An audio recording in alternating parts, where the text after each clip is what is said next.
Hola, ¿qué tal? ¿Cómo andan? Bueno, espero que se estén cuidando. Otra vez el doctor Leandro Massa, en este caso para hablar de columna vertebral. Vamos a arrancar con una pequeña introducción definiendo primero qué es la columna vertebral, que la columna básicamente es un eje óseo, también llamado raquis. Es un eje óseo que se ubica en el sector central y dorsal del cuerpo humano, atravesando las regiones cervical, torácica, lumbar y pélvica, y que tiene funciones tanto de protección como de sostén. La de protección de lo que tiene adentro, claramente, que es la médula espinal, y de sostén de todos los órganos vecinos y, por supuesto, casi les diría que de todo lo que está al lado y por encima de ella. Tengan en cuenta que nuestra evolución hacia la bipedestación hace que tengamos la columna que tenemos. Ahí tenemos el gráfico en donde se ubica en forma regional la columna vertebral dentro de lo que es el esqueleto humano. Fíjense que es central y está ubicada en sentido dorsal. Y ahí tenemos la columna vertebral separada del resto de las estructuras óseas, en donde podemos ver claramente las distintas regiones de frente y de perfil. Hablamos un poquito de embriología ya en la clase de osteología generalidades, porque usé la columna vertebral y el desarrollo de la misma para explicar un poco el desarrollo óseo, pero tengan en cuenta, esto lo tienen que repasar en la materia correspondiente, pero tengan en cuenta que hay un eje medio en el periodo embrionario y fetal en el que vamos a tener un desarrollo precoz de la columna vertebral, en donde vamos a tener estructuras como el tubo neural, la notocorda y el mesénquima paraxial. Estas estructuras van a desarrollarse en forma cráneo-caudal, donde van a empezar a tener distintas migraciones de las células del mesénquima, constituyendo lo que se llama dermatomiotomo y esclerotomo. Las células del esclerotomo son esas que están ahí al lado de la flechita de la notocorda, que se van a ir a rodear la notocorda y van a terminar formando las estructuras óseas y otras más alrededor de un eje medio que constituye la notocorda. El tubo neural, por supuesto, va a dar origen a la médula espinal en forma del desarrollo. Bueno, vamos a dividirla, la división clásica. Esto es un conocimiento básico. Ahí tenemos una vista de frente y una vista de perfil. Vamos a tener una columna cervical que tiene 7 vértebras, una columna dorsal que tiene 12. Esta concepción de columna dorsal ha variado a lo largo de los años y se empieza a llamar torácica. ¿Por qué se llama torácica? Porque básicamente la columna es toda dorsal, todo está en el dorso del cuerpo humano, de las estructuras del eje raquídeo. Por ende, se denomina columna torácica, que creo que es más acertado. Luego viene la columna lumbar y por último el sacro, que es una conjunción de 5 vértebras que constituyen un hueso por separado, y el coxis, similar a lo que les dije del sacro. Ahí tenemos la columna cervical pintada en verde, la dorsal con sus 12 vértebras, las 5 lumbares, el sacro constituida por 5 sacras y 5 coxiges. Las vértebras tienen características comunes a todas de ellas, que son los cuerpos, los pedículos, las láminas, las apófisis espinosas, las apófisis articulares, que son las apófisis que permiten articular a las vértebras entre sí a través de ellas, porque también recuerden que las vértebras se van a articular entre sí por distintas estructuras más, la más predominante, por ejemplo, es el cuerpo vertebral. Y por último, las apófisis transversas. Ahora las vamos a ver todas en un gráfico. Utilicé como modelo una vértebra dorsal, en la que tenemos una vista de arriba a la izquierda y de perfil a la derecha. Y ahí tenemos en celeste el cuerpo vertebral. Fíjense, la morfología del cuerpo es un cilindro que tiene dos caras, una superior y una inferior, que son articulares, revestidas de cartílago hialino. Luego vamos a ver lo que son los pedículos, que básicamente es el segmento de la vértebra que une el cuerpo con las apófisis transversas, un área de mucha tensión y de mucha relevancia clínica. Vamos a ver las apófisis transversas, que son las prominencias óseas laterales de los cuerpos vertebrales, de las vértebras, perdón, no de los cuerpos, de las vértebras fácilmente identificables. Luego vamos a tener esa porción de hueso que une a las apófisis transversas con la apófisis espinosa, que se denomina lámina. Y por último las apófisis espinosa, que es esa prominencia ósea posterior que vemos remarcada también en celeste. No me quiero olvidar, menos mal que ya me olvidaba y me lo recordó la clase, de las apófisis articulares. En este caso, ahí las tenemos muy claramente marcadas, la apófisis articular superior e inferior. se ven también en la vista superior solo las superiores. Y por último, vamos a tener delimitado un agujero en el medio de todo esto, que es donde se ubica la médula espinal, que es el agujero vertebral. Con respecto a los cuerpos vertebrales, bueno, el cuerpo, como les decía, tiene dos caras, una superior y una inferior, el resto de la superficie es circunferencial. Las dos caras son articulares y articulan con la vértebra de arriba y con la vértebra de abajo. Están revestidas por cartílago hialino y ese cartílago hialino tiene unas características particulares que van a terminar conformando una unidad funcional con el disco articular, que eso lo vamos a ver en artrología. Es muy importante la región del pedículo. ¿Por qué? Porque el pedículo va a estar directamente implicado en la constitución de lo que se llama el neuroforamen o el agujero de conjunción. ¿Qué es el agujero de conjunción?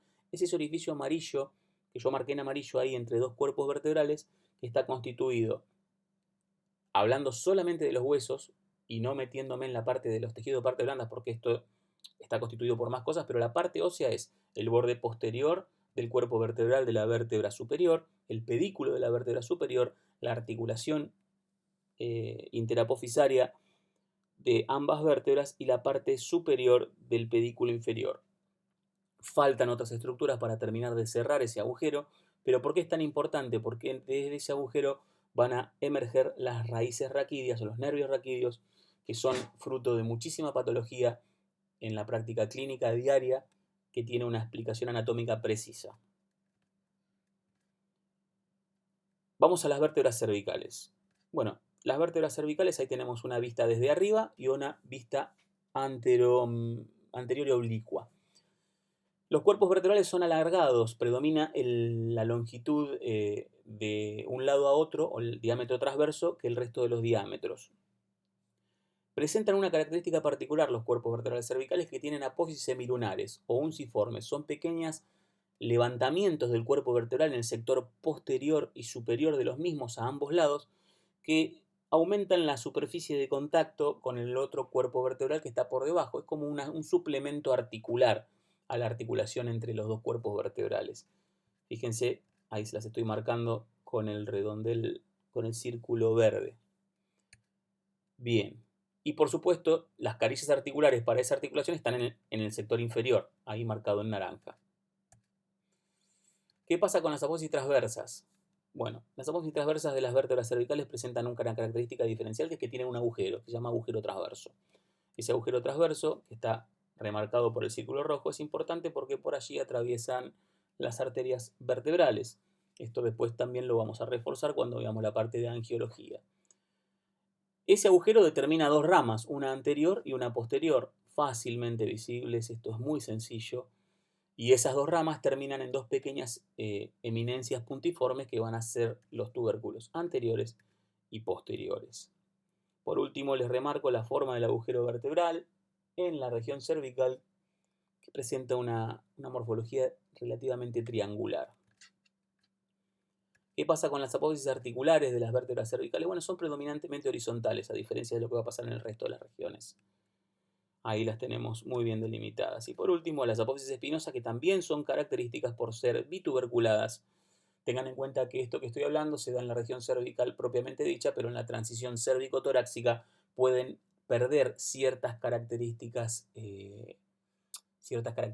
particulares de las vértebras cervicales, ya que van a ser vértebras transicionales. Y como todo en la naturaleza, las transiciones generalmente suelen ser tenues, digamos, no súbitas. Ahí se ven muy bien las apófisis articulares inferiores, también horizontales, y ahí está marcado la apófisis espinosa bituberculada. ¿Qué pasa con las vértebras dorsales? Bueno, ¿qué pasa con los cuerpos de las vértebras dorsales? Ahí tenemos una vértebra dorsal clásica en vista de perfil y otra en vista desde arriba o en vista superior. Fíjense que el cuerpo vertebral cambió un poquito, sigue siendo similar, pero no tiene las apófisis semilunares y tampoco predomina tanto el diámetro transverso, sino que acá son más parecidos los diámetros antero-posterior y transverso. Aparecen algunas carillas articulares extras en las vértebras dorsales. ¿Por qué? Bueno, esto es porque articulan con las costillas. Va a haber dos carillas articulares para la cabeza costal a ambos lados de cada cuerpo vertebral y una carilla articular en cada apófisis transversa sobre su cara anterior para el cuello de cada costilla. O sea que vamos a tener una articulación céfalo-vertebral y una cérvico-transversa en relación a las costillas y las vértebras. También están las carillas articulares, ahí termino de marcar, ahí están las carillas articulares que están marcadas en naranja, que ahora presentan una dirección más vertical. El agujero vertebral es más circunferencial y la apófisis espinosa deja de ser bituberculada y es una prominencia ósea que presenta un claro ángulo postero-inferior. Vamos a las vértebras lumbares. Mismas vistas que las vértebras dorsales, esta es una vértebra lumbar clásica. El cuerpo vertebral se alarga un poquito, podemos hablar más del cuerpo vertebral, pero no voy a hacer hincapié ahora en la anatomía descriptiva propiamente dicha. Las apófisis transversas de los cuerpos vertebrales se ven muy bien, son esas prominencias óseas que emergen hacia ambos laterales. Embriológicamente corresponden en realidad a los esbozos costales. Esto tiene toda una explicación que pueden leer muy claramente en el libro de Testú o en algún libro de embriología ósea. No viene al caso, pero bueno, es bueno saberlo. Tengan en cuenta que va a haber dos pequeñas estructuras muy difíciles de mostrar en un gráfico, pero en algunos cuerpos vertebrales se ve, que se llama tubérculo mamilar y tubérculo accesorio, que se ubican aproximadamente a ese nivel adyacente entre la apófisis transversa y lo que es la carilla articular superior de los cuerpos vertebrales. Fíjense que se ven muy bien las carillas articulares, que no las marqué en este gráfico porque ya las saben, ya las tienen interiorizadas en lo que hemos visto, sobre todo la articular inferior en la vista de perfil en el gráfico de arriba. Ahí está la articular inferior, se ve muy bien. Y esas son las articulares superiores de la vértebra de abajo. Y por último la apófisis espinosa creciendo hacia atrás, que dejó de ser tan lineal y tan descendente para ser un poco más horizontal y convertirse en una lámina cuadrilátera en realidad. Esa incidencia que apareció abajo y a la izquierda es una incidencia oblicua en la que yo ya, después de haber recorrido los años de medicina, empiezo a ver un perrito, que esto lo vamos a volver a ver en algunas clases y tiene una importancia clínica ahora simplemente para mostrárselo y que vean la zona en donde se ubican los tubérculos mamilar y accesorio. Ahí está marcado en celeste la apófisis espinosa. Vamos al sacro y al coxis. ¿Cuáles son las características? Ahí tenemos un sacro visto de atrás, un sacro visto de adelante y un sacro visto de perfil. Fíjense que los cuerpos vertebrales del sacro son básicamente cuerpos vertebrales unidos entre sí, fusionados. Y en líneas generales el sacro tiene una forma de cuña. De hecho el sacrocoxis tiene una forma de cuña, pues es en él donde termina la columna vertebral y donde van a aparecer las líneas transicionales de fuerza hacia la pelvis y hacia los miembros inferiores. O sea, esta es una estructura ósea de capital importancia desde el punto de vista funcional en todo lo que es la transmisión de todo el peso que viene de arriba de la columna hacia los miembros inferiores. Entonces, como les decía, los cuerpos vertebrales están fusionados, se ve muy bien. Y ahora vamos a ver también que entre esas fusiones hay pequeños orificios, que son los agujeros sacros anteriores y posteriores, marcados en ese color que acaba de aparecer y que me cuesta mucho de caracterizar, porque la verdad que yo soy de esas personas que ven 3 o 4 colores nada más. No sabe el nombre del resto de los colores. En color verde, ya que aparecen esos orificios o agujeros sacros anteriores y posteriores, van a aparecer también pequeños canales sacros anteriores y posteriores, que básicamente es la zona de entrada de esos agujeros. ¿Esos agujeros por qué están ahí? ¿Qué pasa ahí? Lo que pasa es que salen las raíces sacras. Entonces necesitamos ese orificio y ese canal para que salgan esas raíces. Ahí está marcado con las flechas los canales.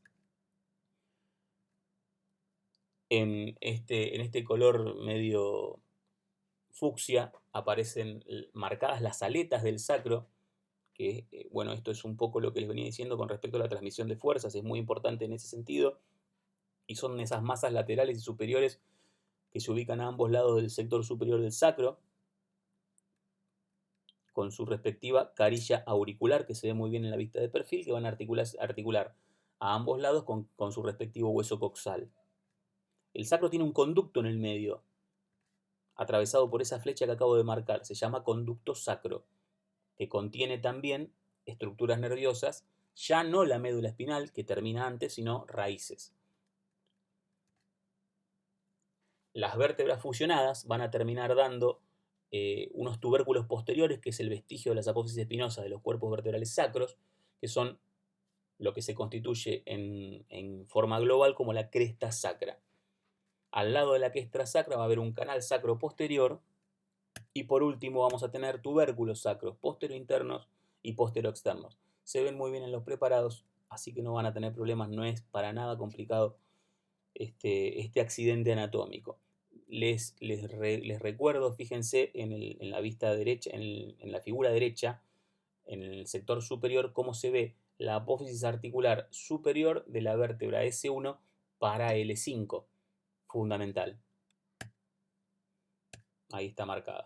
¿Qué pasa con el coxis? Bueno, el coxis tiene pequeñas estructuras, es una conjunción de 5 huesos parcialmente fusionados que que se articula con el sacro. Ahí tenemos una vista posterior, la de arriba, y vista anterior, la de abajo. En la transición sacrocoxígea vamos a tener el hiato sacro, que esto es muy, pero muy importante. Luego vamos a ver por qué. Los cuernos del sacro se ubican a cada lado. Estos siguen siendo estructuras del sacro, pero las puse acá porque las quería ver en mayor tamaño. Las astas del coxis están a los lados. Y luego tiene pequeños ángulos laterales, que son esas prominencias óseas superiores del coxis. Pero el hiato sacro, ¿por qué es importante? Porque a ese nivel nosotros podemos meter un catéter, una aguja y hacer anestesias. La famosa epidural se hace a ese nivel. Así que es un elemento anatómico importante, ubicable en el cuerpo humano sin ninguna operación ni nada, y alcanzable. Características particulares de algunas de las vértebras. Bueno, la vértebra C1, Atlas. ¿Por qué tenemos los dibujitos a los costados del Atlas?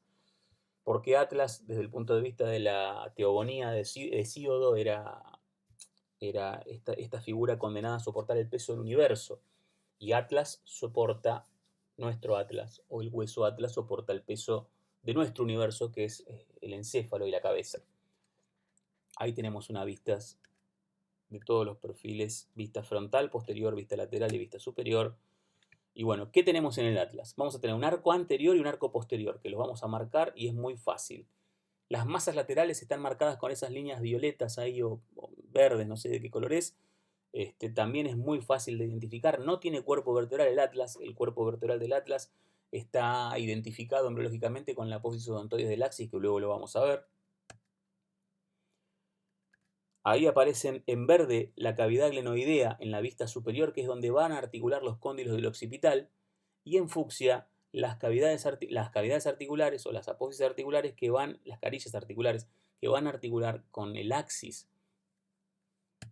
También aparecen pequeñas prominencias óseas, una anterior y otra posterior, que están marcadas en rojo y se ven muy bien. Y las apófisis transversas con su respectivo agujero transverso, como el resto de las apófisis transversas cervicales. Vamos al axis, lo mismo, mismas vistas, y vamos a reconocer una estructura redondeada que crece hacia arriba. Ese es embriológicamente el cuerpo del Atlas y corresponde a la apófisis odontoides del axis. Fíjense que tiene una carilla articular anterior, que va a articular con el sector posterior del arco anterior del Atlas, y una carilla articular posterior, fíjense la vista posterior arriba y a la derecha, que en realidad va a articular con un ligamento. Después tenemos una articulación, una carilla articular en el sector inferior del cuerpo del axis, que es para la vértebra C3, para el cuerpo de la vértebra C3. Por último no, falta un montón. Tenemos también las carillas articulares para el Atlas a ambos lados, que van a articular con las masas laterales.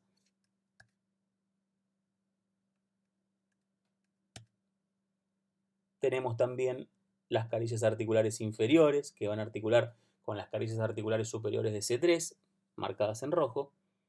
La apófisis transversa, que se ve ahí en celeste con el orificio transverso. Y la apófisis espinosa. No le den bola a cavidad glenoidea en la descripción, porque eso me debe haber quedado ahí. No tiene cavidad glenoidea el axis, no le den pelota a eso. Atlas y axis, fíjense qué pequeño matrimonio que tienen. Ahí se ven las articulaciones entre ellos. Y fíjense en la figura de la derecha cómo la apófisis odontoides ocupa el lugar del cuerpo del atlas. Estamos viendo desde arriba al atlas y al axis. Y se ve muy bien todas las cosas que explicamos cómo se van relacionando entre sí. Unas palabritas de columna en general. Volvemos a las vistas básicas de la columna que teníamos hoy. Bueno, la columna es un producto evolutivo, nuestra conformación final de la columna. No es que aparecimos así. En realidad nacemos también bastante distintos a lo que terminamos siendo luego del desarrollo madurativo. Pero nosotros en la parte evolutiva venimos como homínidos, venimos de primates y venimos de distintos estadios evolutivos que terminaron en una bipedestación y en la libertad de los miembros superiores. Y esos dos fines terminaron dando la forma al raquis que tiene hoy. ¿De qué estoy hablando?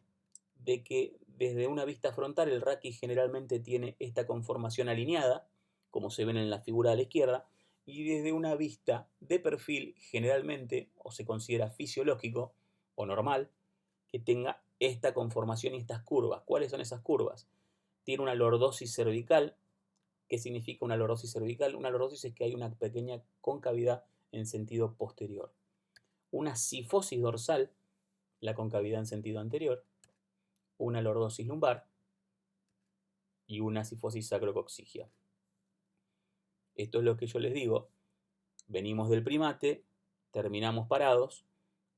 ¿Y por qué está esa pequeña broma de la computadora? Porque nuestra actividad diaria condiciona alteraciones en estos ejes y por ende patología que luego van a estudiar a lo largo de toda la carrera.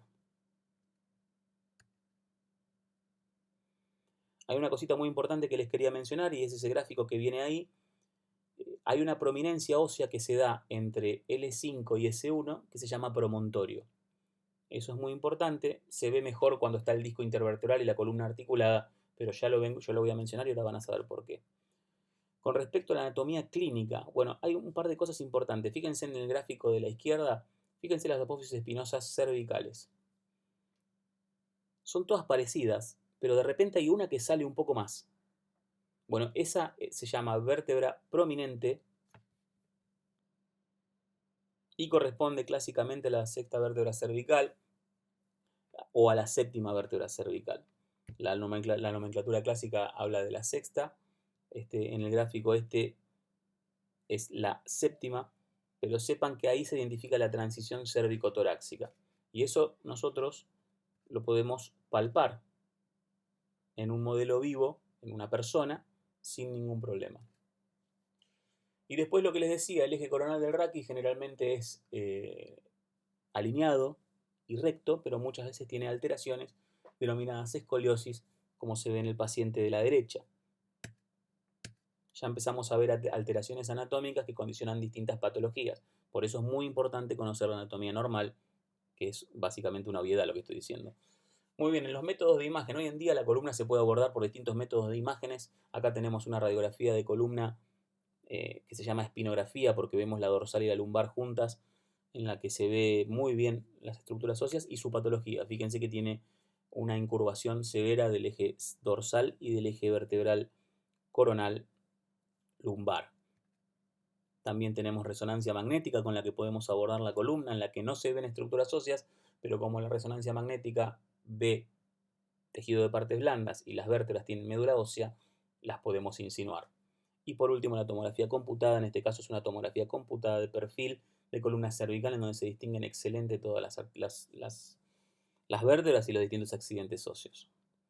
Un poco de pelvis ósea y pelvimetría. No voy a hablar de pelvis ósea porque eso va a venir después, pero de pelvimetría sí, porque estaba en la currícula.